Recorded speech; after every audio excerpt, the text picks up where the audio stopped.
Good afternoon, everyone, and thank you for joining us for this session. I'm Dr. Kahan Sablo, and I serve as the Assistant Vice President for University Life here at George Mason.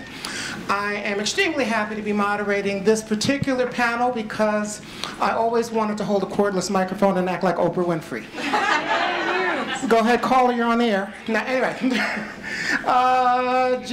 we will have a very informal panel discussion. Ground rules you should all be aware. Please put cell phones on jiggle mode, bathrooms in the back where the plumbing works, and if the building catches on fire, follow me. So those are the basic rules that we need to know for our panel today.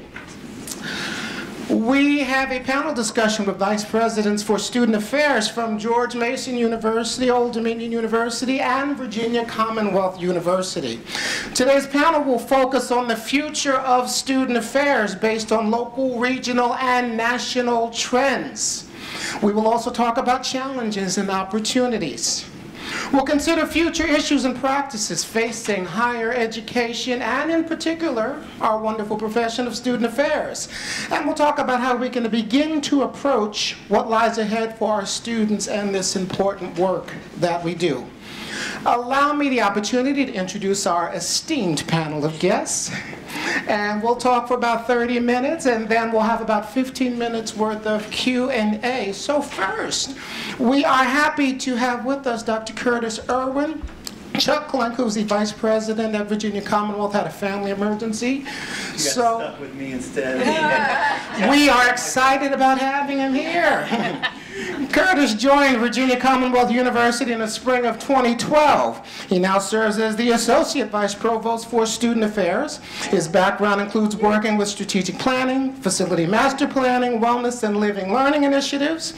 Kurt currently oversees the areas of residential life and housing, university student commons and activities, VCU lead, and is heavily involved in VCU's master planning, including public-private partnerships. Curtis previously held positions at UNC Greensboro, Georgia Southern University, Texas Tech University, and my alma mater, Indiana University of Pennsylvania. Kurt's educational degrees include a Bachelor of Arts from Truman State University, a Master of Education degree from Indiana University, and a Doctor of Education from Georgia Southern University. Kurt routinely presents at state, regional, and national venues. His favorite thing about working at VCU is working with first-generation students and seeing their hard work rewarded when they earn their degrees. Could you please welcome Curtis Irwin to George Mason University? Thank you, Kurt. Also on our esteemed panel, Dr. Ellen Newford joined Old Dominion University in the summer of 2011 as the Vice President for Student Engagement and Enrollment Services. She leads the areas of engagement, student success, enrollment services, government relations, strategic communications and marketing, and institutional research. During her time at the university, ODU has achieved its highest retention and graduation rates in the school history and was ranked by EdTrust as being one of the top 15 universities nationally for African American student success. Dr. Neufeld co-led the creation of the university's strategic plan that emphasizes student achievement, academic research excellence, and community outreach. She also teaches in the university's higher education graduate program. Please welcome Dr. Neufeld to George Mason University. Great, and finally, from the home front, Rose Pasquarel is the Vice President for University Life at George Mason.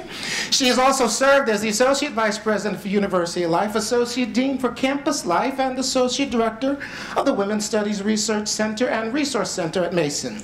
Ms. Pasquarel's leadership work has focused on increasing student engagement and academic success and the building of just communities. In addition to the wonderful and daunting task of being my immediate supervisor, Vice President Pasquarel has worked on campus climate, student engagement, and student success for over 20 years. She has taught in the School of Integrative Studies, Sociology, and Women's Studies academic units. In her role as a Chief Student Affairs Officer, she has served as the James Scott Leadership Board for NASPUS from 2012 to 2018. Vice President Pasquarel's areas of oversight range from housing and student health, to international programs and recreation, to diversity initiatives and new student and family programs, to counseling, psychological services, and student involvement. Although she's home, let us welcome our Vice President, Rose Pasquale. We are going to have a phenomenal time here engaging in the important work about the future of our work as student affairs professionals. I have a few questions that I'll ask, and then the success of this program depends on you and the dialogue that you engage and the questions that you bring forward. So panelists, to start us right off. Our first question. So I'll start right off, panelists. Our first question: what do you see as the greatest challenges facing student affairs in the next 5 to 10 years? Panelists, next 5 to 10 years, what do you see as the greatest challenges? Anyone? Okay, I sat in the middle so I wouldn't start, but then I actually that's where the name placard was. So I'll start. I know there's a lot of particular issues, but I'll start off in kind of a global piece. So, and this isn't true necessarily for George Mason University at all with what's coming with Amazon and other pieces that are coming to this area in the population, but nationally when we think about student affairs, as we look ahead, the nation is going to see, higher education, the nation is going to see a decline. And as it sees that decline in students and students studying in different ways, institutions are going to have to change and budget cuts are going to come. So one of the biggest challenges is showing the relevance, showing the data and the outcomes that meet the university's goals, that tie in where student affairs is seen as a central and important theme in the university overall to stay relevant. The other thing is that sometimes as a profession, and I'm talking about a profession, I'm not talking about the people in this room at all particularly, but as a profession, we have not always evolved very quickly. In fact, when we think about distance learning or online learning, academic affairs colleagues have really been the leaders. And many times, student affairs has not been there to support the endeavor. And I was going to say historically, it's not like it's been around for a million years, but has not been there to be part of that evolution in the same way. And when that happens, companies come in and they outsource what we do. And they did that very well for student affairs and for student affairs functions. And as a lot of those partners learned that, they learned that they could do that for the way we serve freshmen and traditional students. So there's many things in our area that others have said, okay, this is a need, we can do it quickly, we can outsource it, and then they go and sell that product to our academic affairs colleagues. So one of the challenges that we've got to think about as a profession, which I do have to throw out to your vice president, she's always thinking about this. So sometimes if you're wondering what idea she's bringing forward and where it came from, she's thinking about where, when I visit with her and my colleague at BCU together, thinking about where the profession is going, she's always a step ahead. And we have to be. If we're going to be here and we're going to serve, we have not as a profession always been the ones to evolve. And right now, if we don't evolve, it's going to be outsourced. It's going to be someone else is going to step in. As we see the enrollment climate change in the nation, the budgets are going to get tighter. And when that happens, if student affairs as a profession, and I mean this for all our national colleagues, if we're not showing relevance, if we're not looking up as to how we are part of the goals moving forward and how higher ed is evolving, we are in a tremendously threatened place for our existence. So I just thought I'd start on a positive note. And I would add some of the challenge. Some of the challenge, I think, in what you're saying is also being able to do the work and documenting that so that we can demonstrate the effectiveness of what it is that we're doing and its impact on the student experience. Absolutely. Not only documenting and showing the impact, but showing it in a language that is interpreted by the people that are making decisions, right? So as we think about, even when we're public institutions, when we're talking about the importance of what we do even at a government level, making sure right now you can go anywhere in the House or the Senate or the governor's office or anywhere, and they're going to ask career. Workforce. Workforce is the word. We sometimes in higher ed, it's like workforce. That's not us. Well, we need to be talking about career and workforce when we go in. What are the outcomes that we can produce? And we have to be our admin and finance colleagues have to understand it. Our presidents have to understand it. Our academic affairs colleagues have to understand it. So sometimes it's not only showing the relevancy, showing the data and the outcomes and the effect on students, things on retention and completion, but also putting it in that digestible language that's part of the goals of our institution that our other colleagues speak or understand. Very good points. Kurt Rose, anything to add? Well, I'm just going to add again, I hate to say this because I always come back to it. It seems so depressing, but it's always about money for me. It just keeps coming back to budget. I think of governmental oversight. I think about what are the things that we're doing that we shouldn't be doing. What are the things we haven't started doing that we should. I think of our facilities. I think of a lot of our student affairs areas anyway have auxiliaries in them, and you're looking for levers to move. And so it always comes back to how do we provide better opportunities and better services for students, but also keeping it cost affordable when we're not cost affordable right now, right? And so one of the things that are unique about, I think one of the reasons George Mason and ODU and VCU come together a lot is because we have a lot of the similar students, and we're too expensive, and we need to do better. And we're not providing all the services that we need to now, but we don't have any more money. So I was at a National Association State of the Profession meeting about a year ago, and there were 3 different institutions. There were a bunch of institutions, but 3 of the participants were representing their state's flagship institutions. It wasn't Virginia, but 3 different states, and they were all talking about one of their missions for the upcoming years was to grow enrollment. And we started talking about they're doing that on the backs of other institutions that are serving different populations, right? That when you grow enrollment at the flagship, it means some other smaller school potentially is not serving the same type of students they were or serving students at all. And so it just keeps coming back to one way you get more revenue is to grow enrollment. One way that you check in and try to fix the things that are at your institution now to do the right thing. I think all these things have good intentions, but at some point we got to figure out how do we do better, what do we provide, and how do we do it at a lower cost. And I don't have an answer. I mean, it's just depressing. It's depressing. I always say I should go back and get an MBA degree, an architecture degree, a law degree, and an engineer or a design degree. And I think I came up with 2 more because the more we do what we do, the more I realize that we have to start thinking creatively, and I don't have those answers. So I haven't met very many people that do. So. And Mason is an institution where enrollment is growing. Rose, thoughts that you would have? Yeah, first of all, I always love being in these conversations with VCU and ODU, with Kurt and Ellen, because I do think it's the issues are different for large publics than they are for private institutions. And so there's a way that we approach issues of affordability or see our responsibility as being affordable for students, I think, differently than privates do. And I agree with both Kurt and Ellen, affordability issues and public perception are 2 huge challenges that our institutions across the country have, but that we have as well. And the impact of affordability or public perception on student affairs, like what is our real value, right? There's what's the real value of higher education, but then what's the real value of student affairs?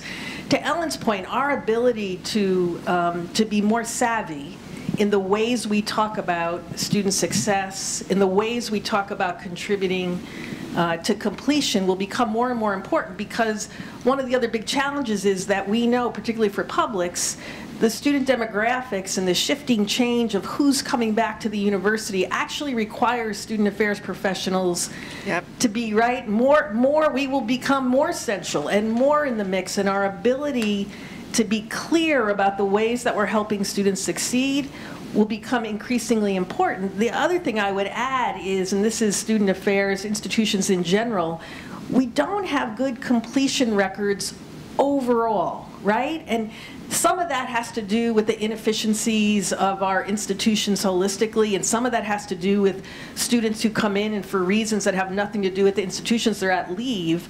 But when we look at our completion rates that we continue to try to inch up we don't have great four-year completion rates. I'm not talking about the three of our institutions, I'm talking about nationally. And so that contributes to public perception, and our ability to think about creative ways to increase student success and increase student completion rates, I think is going to become even more important in the next couple of years. So we've talked about the challenges, be they fiscal, proving and documenting our worth, challenges with completion rates. What would you say would be some of the strongest opportunities during this 5 to 10 year period that we can look forward to? Kurt? Well, I don't have a direct answer. I mean, I think that it's important to remember that 10 years ago, 20 years ago, there were challenges. And we have responded, and we keep moving forward, and we do what is needed to do the right thing. And so I keep going back to what we do matters, and we have to remember that. And I think I agree with what has already been said about we need to do a better job of showing what we do and how it contributes and so on.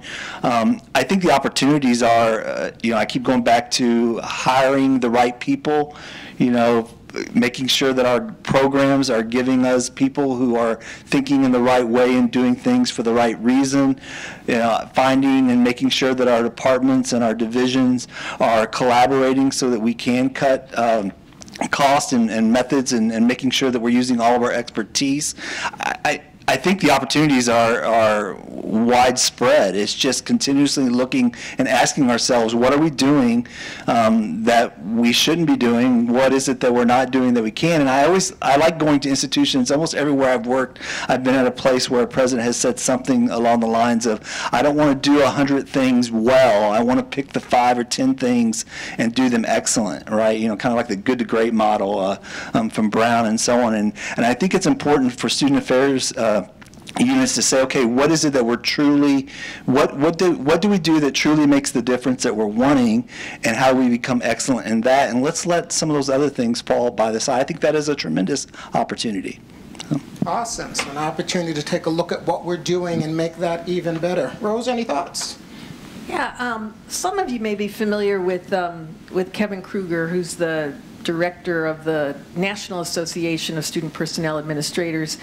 When we've heard him, he's compared higher ed to Blockbuster in terms of the kind of shifts that are happening in higher ed overall, in terms of the disruption that's occurring.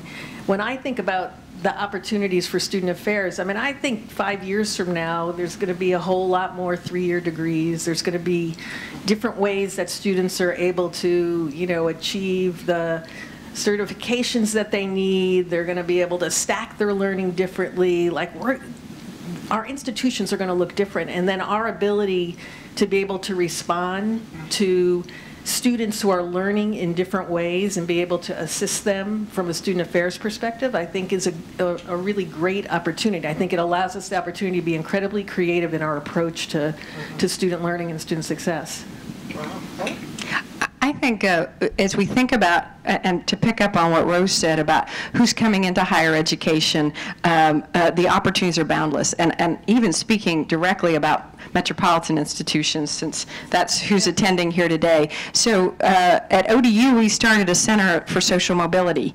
And really, and to me, I'm almost on a personal or a small group crusade that student affairs should take the lead in this. I think that's a tremendous opportunity, right? That we are having all of our institutions serve a tremendous amount of low-income first-generation students that didn't have access previously, and that did not have, and even when they have access, don't reach their goal attainment. They don't reach the degree at the same rate as others.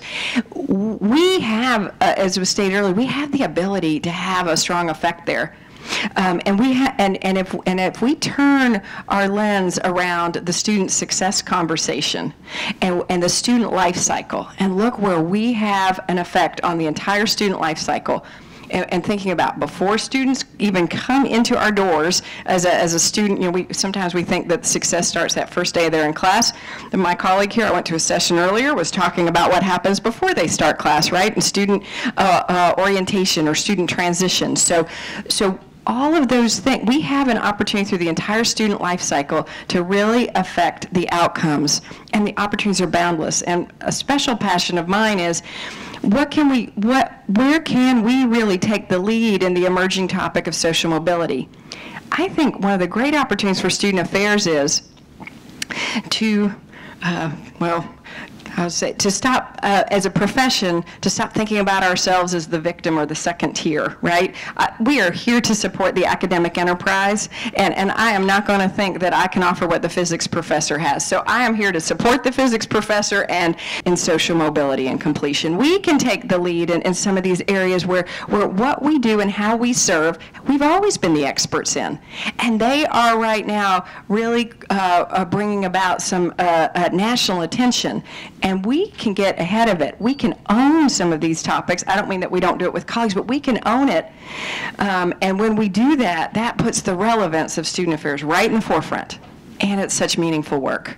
So and there's many opportunities like that where we can come in and we can take the lead. And I think it's high time that student affairs stood up and took the lead on so many of these issues that are so important to the future of our students and what happens. Let the church say amen. All of you have very complex jobs. You deal with things like retention versus student safety issues, managing budgets. What is it, any one of you, that keeps you up at night? Let me start this one. Let's see how common an answer this is. Student crises, I would say, is the number one that keeps me up at night, both in terms of when things happen. By the way, they keep whole teams of people up at night at all of our institutions, right? Because they tend to have, there's no time frame for a student crisis. And so absolutely that. I guess, and the other one I would say operationally are personnel issues. You know, in a large organization, in terms of trying to figure out how to provide constructive feedback and how to work with folks where they are and how to improve efficiencies. I would say personnel issues and kind of figuring out the right solutions also keeps me awake. I know, Res Life folks, you get a good night's sleep every night, correct? Others, what keeps you awake at night? I sleep pretty good at night. I go to sleep, I sleep. I don't sleep as long as I want, maybe, but I don't know. My background was housing. I think that, again, I find myself challenged and probably keeps me awake from the standpoint, I'm always looking at, okay, why is what I'm doing today not necessarily working like it was 10 years ago? So I'm always revamping my organizational style, and I think of personnel and crises and resources and things of that nature only from the standpoint of I feel like my role as an associate VP is to provide the resources and structure for all the departments to do their job well. And they have very complex jobs. And again, if I ask them all, they're going to talk about resources they need. And I think they're rightfully, I agree with them. They probably could use more resources. I think of our counseling departments. I think of our student health. I think of all of these things.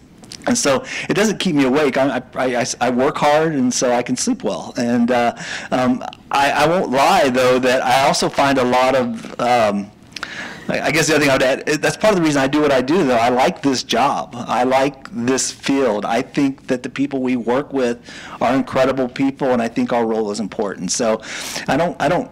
It's not stress. It's just, you know, again, okay, what can I do next? How do I do it better? And that might keep me up a little. I dream about it. That's it. I sleep, but I dream a lot. Okay. Yeah, you solve problems. Kurt is more talented than I am because stress does keep me up at night. Almost a steady diet of it. I think it becomes a little bit of the norm, and it does become normalized a bit, and goes back to repeating a little bit of what Rose said when we think about student crisis, and you probably many of you are thinking, yeah, that keeps me up at night too, so that's no different, and it really isn't, but to this extent. So when my phone rings at night, that'll keep me up at night if the phone rings. For those of you that work in housing, your phone rang, and it might ring 10 times and mine wouldn't ring. But when mine rings, I may be thinking about what's going to happen to the future of the university There may be those moments. How is this going to play out in every aspect of how we function as a university? If everybody walks through their part in this moment in the right way, or maybe not right way, what will that mean in the morning? To where, once upon a time when my phone rang at night or something kept me up at night, I might be right there with the family, right there with the student, and I don't want to take away from that for a minute. There is so much to that, and probably some of you have it much harder than I do. But it is almost on a macro, what is this going to mean to our entire community is usually where that crisis point. And of course, as we all know, they're so unpredictable. Generally, the other thing that might keep me up at night is, are we tonight is are we going to make our goals, or are we going to are we going to make the enrollment? What's the retention and graduation rate going to look like? What are all those metrics going to be? And I see a hand in the back, so I'm going to be quiet. For those, show of hands, any of you even vaguely considered pursuing a career as a vice president for student affairs or chief student affairs officers? Show of hands, even just a passing thought. For those individuals who somehow desire to sit in your chair, what advice would you have for those who are considering a career pathway that could lead to a vice presidency? Look up. So that is the biggest thing. Look up, right? Like, the day can get really caught in the details and the weeds. So look up what's happening around your campus, and as you get more responsibility, right, as you move into an associate dean, or you're supervising multiple areas, one of the things that does is it spreads your attention, and you want to connect and show that you understand what's happening at the top levels of the university or the Commonwealth of Virginia, or the trends in the nation, with what's happening with your brand new professional staff that's in your area. But every time you can connect that and you look up and you're seeing something on a global level, you really are preparing yourself. And let me just add something positive to this, because, gosh, I started out really negative with all the challenges, and then I talked about how I stay awake all night and have insomnia. So something that's so rewarding, right? I don't maybe work with students every day the way some of you do, and that's why I went into this, and that's so rewarding. But I get to create every day. I get to make a difference every day. I get to have my fingerprints on lots of very important things that happen at my university, and also in professional organizations. The fact that to be able to get up in the morning and to be able to be in such a purposeful profession and lead in the creation of important things on a campus I believe in, that's so rewarding. So we can tell you all the things that are wrong with doing this, and there probably are many, but the opportunity to create and have this effect is really irreplaceable. So let me leave something positive there. All right, Curta Rose, what advice would you have? I think it's a great job, first of all. I agree with Ellen. My advice would be your version of look up is my version of spread out. And, that's good. There are endless opportunities to learn about other areas that you don't have expertise in. And as a VP, that's really what you have to know a little bit about every one of the units that you're focused on. So you may have an affinity toward or an interest in one particular area, and that's the area that you work in, but you really, it will do you nothing but great professional development to kind of spread out and focus on those units and those areas that maybe you have less information or expertise about. The other thing I would just say for folks to think about is, I think many of us got into this profession because we're so committed to students and we're so interested in helping students succeed. And I think at the VP level, you have to be just as interested and just as passionate, actually more passionate, about helping your colleagues and staff succeed. And you really need to think about the shift, particularly at a large public, from spending a ton of time with students to really spending a ton of time with staff and faculty, and being just as passionate about doing that. All right, we will now shift to any questions that you might have for the panelists. Any thoughts? It's not often that you get a captive audience of vice presidents who would love to share their experiences with you. Please stand and tell us the area of the university that you work at. Hi, Hi, I'm Kristen. I work in University Career Services. I'm just making our executive director nervous right now. That's okay. Probably so. So, my question is, a mantra I hear a lot working with our colleagues, and I've heard multiple times today, is we can always do something better. Well, we can always do it better. We can always do a little bit better. And I think that drive creates a lot of fun, interesting, helpful, positive change. But how do we kind of flesh that mantra with some of the challenges you were mentioning, in terms of when enrollment does one day decrease, or when budgets become constraints, or how do we do 5 excellent things? How do we pair those kind of 2 mantras together? We can always do it better. There's that constant strive to do more because we know it's there. How do we pick? How do we, get to what are those critical things that have that real value that, communicate our work? So that triage and picking how we do better when we do have other competing challenges going on. Anyone from the panel? Okay. I was going to have roasters because she always hears from me. So one of the things that we've been indicted with in student affairs is that because we care so much, right, we're always going to do one more thing. That's different from always doing something better, right? So we've been accused of not evolving sometimes, is that instead of saying, okay, I'm going to take this on and I'm going to add it on, and excuse me for saying it this way, but I'm going to martyr myself, right? That I'm going to take this one more thing on. And so I would say you want to do things better, yes, and I love that you have that mantra. What a great mantra. But we want to make sure that we're careful now that we're not changing for change's sake, right? And we have to prioritize and actually politically prioritize. Whoops. But that's right. We have to be strategic. You're in career right now. That is we all go through our time. Everybody's looking at career. What are you doing? How are we institutionalizing career? How many people are serving career? So it's really important in your area, in my opinion, to prioritize and to say, what are the key things that are on the mind of my university? Need to have lunch with the vice president, see what's on her mind, and how do we prioritize moving those items forward, and some other things will wait. And what is it we need to stop doing, right? Or just admit it was great in the 80s. I loved the 80s, but I did. I love 80s music. I love everything about the 80s, but it is time. But it was great in the 80s, and it is not relevant today.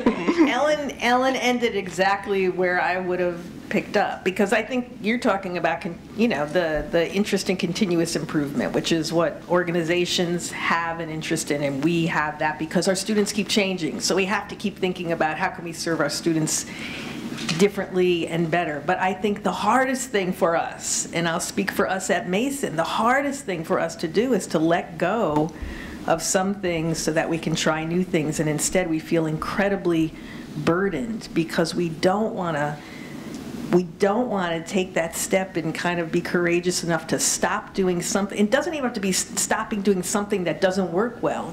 It could be stop doing something that works okay, but to take, kind of the risk of a different kind of way to approach students and not overburden ourselves. Awesome. From the lens of a career services person, I think that rings ideal with the issue of documenting success and our outcomes of our employment. Yep. Very, very important. Great question. Other questions from the body? Andrina. Hi, I'm Andrina. I'm here at Mason. So some folks will see diversity as a strength, but other folks see diversity as a threat. So as a VP, how do you find that balance in making sure that you support initiatives that can kind of satisfy the masses? So using diversity as a priority, but keeping balance with all of the campus perspectives that could exist. Anyone from the panel? I can start again, but I've started off. I'm not sure if I'm going to answer that, I don't want to be at an institution that doesn't value the diversity and understand how it contributes to the whole environment, the whole community, the learning that's taking place in the classroom, and so on. I mean, there's not a student at VCU who is not having a better experience and a better outcome because of the diversity that's there. I mean, we are an inclusive institution. We value access. We value the diversity in all of its forms at VCU, and every student who chooses to come to VCU, I think, knows that. It's part of our identity, right? And we need to stay true to that because we believe in it. If I'm at a place where that's not the case, I'm probably looking for another place, personally, just because I think it's fundamental in today's world and in the future of what has to happen. I'm not answering that really well because that's the first thing that came to mind. Well, I'm trying to think of places. Well, they have to be transparent too, right? And so again, I mean, I could start to question transparency, and are we all saying that it's important, and are we living behind it? Are we making decisions? Are we putting our resources in those places that show that? If not, then I have a role to make sure that we are doing that. I think we all do. But hopefully we are all at places. I look at the mission, vision, and values of the institution first. You know, I like the words earlier. They were talking about being strategic and intentional on choosing where to spend your time. And I think the data piece that's been mentioned earlier is a part of this. We need to make decisions and be strategic and intentional and do things to make sure that others see this value. But I've been I've been lucky. I think every institution, though, if we go look at every institution and their vision and values and mission, it's going to talk about the importance of diversity. Hopefully then that means that I have the ability and the latitude, and it's actually encouraged that I start taking some of those steps to push that mission and that message. So when I think about your question, I think about a staff meeting we had this week on my campus. We are about to walk through a moment, and which is not an original thing to walk through a moment, where our values are tested. And our students are going to ask us some questions. Because a student group on our campus had some things that went online that are not congruent with the values that we state. And our students are going to say to us unequivocally, as they should, what are you going to do about it? I'm going to say, what are we going to do about it?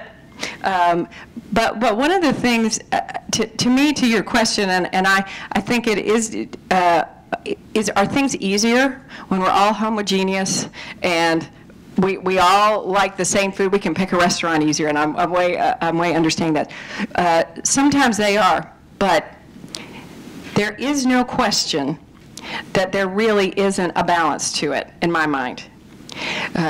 At ODU, and I know it's the same for, or I know that the value statements are similar for VCU and Mason, we are an extremely diverse campus. We're a minority-serving institution, and that does not mean we are inclusive. But we are reaching for inclusivity each and every day in some of the grandest, most imperfect, stumbling kind of ways that we can do it. And the very best thing and the most important thing I can do as a leader, and I think transparent is the most overused term in higher education, but I'm going to say it is to be transparent about every time that we get up in the morning and find out that we have not lived our mission.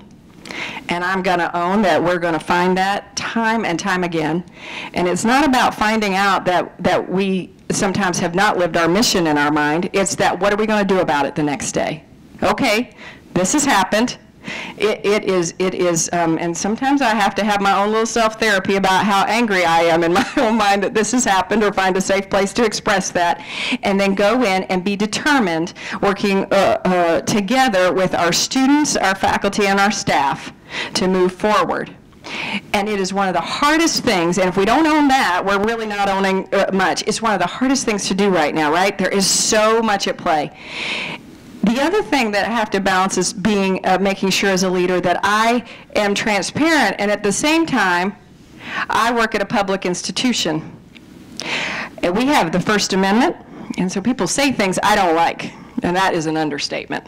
They say things that are very incongruent with our values and that are horrid. Racist, homophobic, xenophobic, sexist.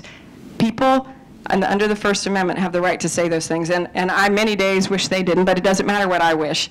Virginia passed a law to ensure that college campuses are following the First Amendment with speakers that are coming on. So you know what I have to admit some days when I get up in the morning, actually most days, is that I'm really ignorant. I sometimes think I'm the smartest person in the world, and I can be proven wrong in about 4 seconds. Because I don't know every day when I get up in the morning how to go on a campus where we stand for reaching for inclusivity, for making sure that everyone's welcome on campus, and yet following sometimes the freedoms that we enjoy in this country about allowing people to say things that can make somebody feel like they don't belong.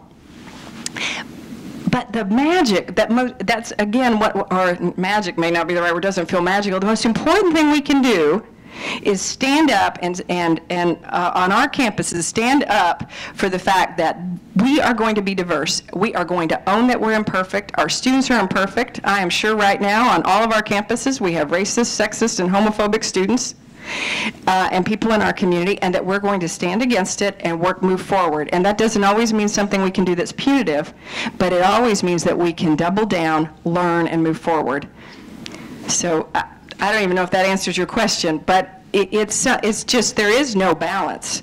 We have to live what we stand for, and it is and sometimes I can't say everything I want to say, but it's very tricky, but we've got to keep reaching and trying with all our might. That's our job. I think what Ellen is just talking about is honestly one of the toughest contradictions that you live in if you're a VP, yep. Which is being completely committed to the institution's values as Mason's is of diversity and inclusion, and also having as a public institution to uphold people's First Amendment rights, and figuring out how in that space between those two things, when the terrible stuff is happening, how you're able to, as a university, take a stand or make a statement about what you believe in. I mean, I think it's an incredibly complicated contradiction that we're in. Other thing I want to say, first of all, your question's a damn panel, Andrina.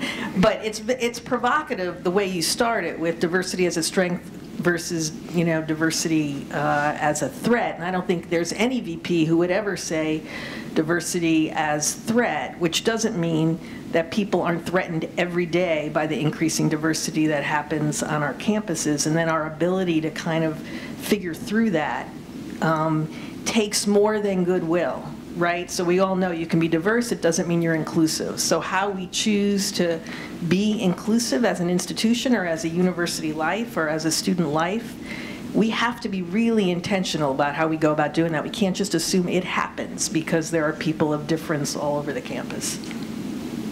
Oh, great responses. Just as we wind down, because we've got to get you to your next session, very quickly from the panelists, what books are you reading right now, whether it be for work or for leisure? I'm definitely not starting that one. I'm reading the top 99 things to do if you're a St. Louis Cardinal fan and you plan on visiting Busch Stadium in 2018. It's actually a year old. And I'm also reading, actually, I wrote it down because I just started it last night, and I always get it's Creating Inclusive Campus Climates. It's I think it's about 5 years old. It's a book that you can find at the NASPA bookshelf thing, and I can't remember. It's edited. It's a bunch of different authors and so on. But those are my two books. I read one a night. I mean, a chapter from each every other night, because I'm going to St. Louis to watch the Cardinals, and it's going to be exciting. Personal or pleasure? What books are you reading? I'm reading a book recommended to me by a colleague in University Life. It's called Switch, and it's focused on change management. I'm famous for reading half of every book I ever touch, so I have a lot of books on my nightstand. I'm also reading a book called Parenting Your Internationally Adopted Child, because I have a son who's moving into adolescence, so I'm going to that chapter next. I'm reading Demographics and Demand by Nathan Graw, and it's keeping me awake at night. It's like reading a horror book. It's not predicting great things in enrollment. As far as the numbers of students, yep.